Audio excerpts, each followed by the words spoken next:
से मुक्ति दिलाने के लिए हरित कोयला परियोजना की शुरुआत हो गई है। इस परियोजना के तहत मेरठ नगर निगम और एनटीपीसी विद्युत व्यापार निगम ने मिलकर कूड़ा निस्तारण के लिए एक अनुबंध किया है। इस अनुबंध पर नगर आयुक्त सौरभ गंगवार और एनटीपीसी के जनरल मैनेजर सौरभ कुलश्रेष्ठ ने हस्ताक्षर किए। परियोजना के तहत कूड़े से हरित चारकोल ग्रीन चारकोल बनाया जाएगा, जिसकी लागत 300 करोड़ रुपए होगी।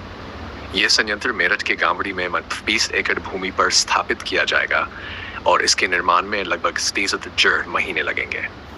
ये परियोजना पूरी तरह से स्वदेशी तकनीक पर आधारित होगी, जो भारत सरकार के आत्मनिर्भर भारत अभियान का समर्थन करेगी।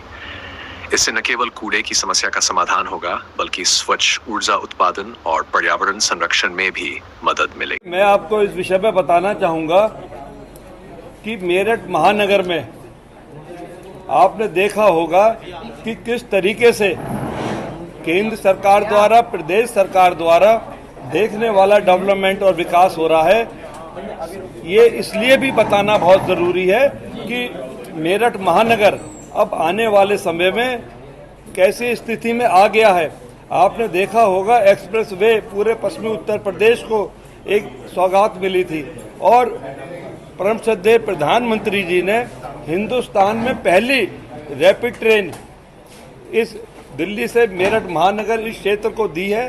उसके साथ साथ और भी बहुत डेवलपमेंट और विकास हो रहे हैं। तो नगर निगम जो आने वाले समय में नगर निगम को भी अपनी उसी रफ्तार में आना बहुत ज़रूरी है।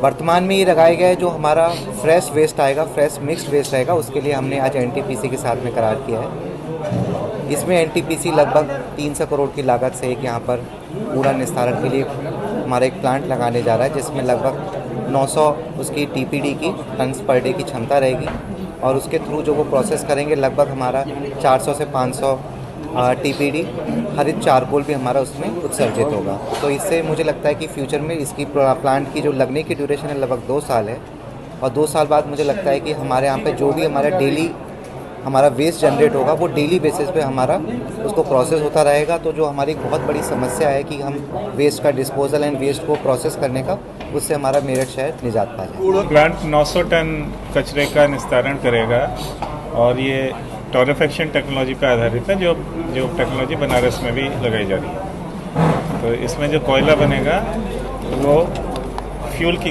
नेचुरल कोयले को सब्स्टिट्यूट करेगा, तो ये ग्रीन चारकोल होगा जो कार्बन डाइऑक्साइड एमिशंस भी कम होंगे।